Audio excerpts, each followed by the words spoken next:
Bonjour, aujourd'hui je vais vous présenter le canyon de la Mine en Haute-Savoie. C'est un canyon de montagne qui est très sympa. Pour y aller, il faut vous garer ici et suivre le chemin ici. Vous voyez le panneau de l'entrée du canyon, le parking et le chemin de montée. Vous traverserez cette passerelle et vous suivrez le chemin, c'est également une passerelle que vous recroiserez au retour. Voici le topo intégral, je l'ai découpé en deux parties pour plus de visibilité. Et allons-y, après une petite désescalade de 5 mètres que l'on voit ici, vous allez passer en rive droite en faisant le tour, tac tac tac, pour aller rejoindre le premier relais en rive droite, qui vous amène en haut de cette C11. Vous pouvez également faire un ancrage naturel en rive gauche. Assez rapidement, vous enchaînez sur le relais rive droite de la C10. Il y a également un relais en rive gauche. La vue du haut et maintenant vue du bas.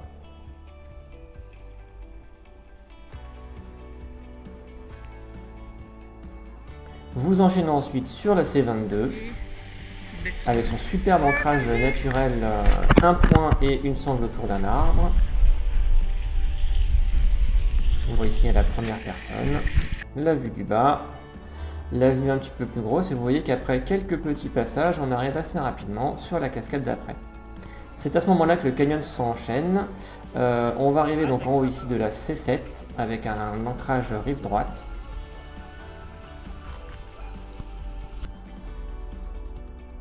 Et à partir de ce moment-là, on va plus quitter la corde. Ensuite, une C5 avec toujours de quoi tirer des mains courantes ou de passer un petit peu hors eau, qui nous emmène au plus beau point de vue, à mon sens, de ce canyon, qui est le sommet de la C30. Vous verrez que là, il n'y a pas beaucoup de courant, mais faites attention, car s'il y a du courant dans ce canyon, beaucoup de débit, ça peut devenir compliqué, puisque tous les relais nécessitent de se pencher largement en dehors des vasques. Nous voici donc en haut de la C30, la belle photo qu'on peut faire. Comme je vous disais, le relais est relativement haut, il est dur à attraper, vous avez toujours des petites mains courantes, donc 2 points pour aller chercher le relais avant le relais bien plein. Mais des fois, il nécessite d'être un petit peu grand pour attraper ces relais.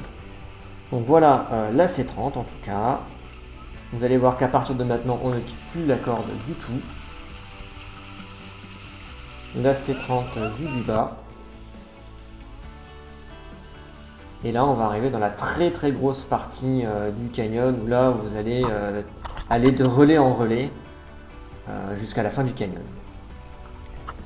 Une petite C11 qui se sautait avant, qui ne se saute plus.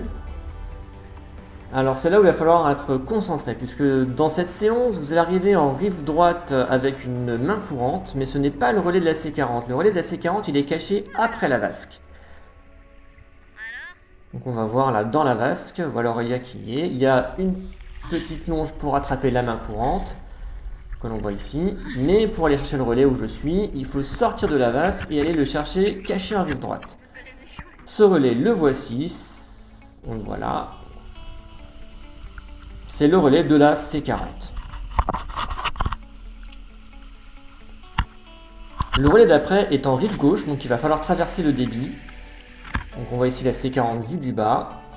On traverse sur un beau plat, de quoi faire une petite main courante, le relais, et on est déjà au sommet de la C20 d'après. Comme je vous dis, on ne quitte pas la corde. La C20, la voici. Rien de compliqué, on est relativement hors crue. Au pied de cette C20, eh ben, encore une fois n'est pas coutume, là je décris les relais.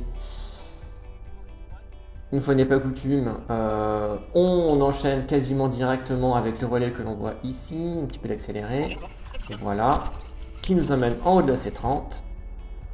Alors il y a un petit relais qui traîne en rive gauche là, mais on peut enchaîner la cascade de 30 mètres, hein, normalement les cordes le permettent. Et on arrive enfin sur le dernier obstacle, là, le plan incliné 15, reconnaissable à la fin avec des petites bits d'amarrage en acier qui marquent la fin du canyon. Voilà, comme je vous l'ai dit, c'est un canyon où il va falloir se faire attention au débit puisque la plupart des relais vont devoir être atteints les pieds dans l'eau. Les relais sont relativement placés haut, donc il faut soit tirer la main courante, soit être grand. Et c'est un canyon sur lequel vous allez enchaîner les rappels sans jamais quitter la corde. Nous, on a mis 1h30 en équipant en flèche, tellement c'est rapide. Pour ne rien rater de mes aventures, abonne-toi à ma page et surtout active les notifications. Tu verras ainsi des vidéos de spéléo, plongée, ski, canyon et bien d'autres. À bientôt!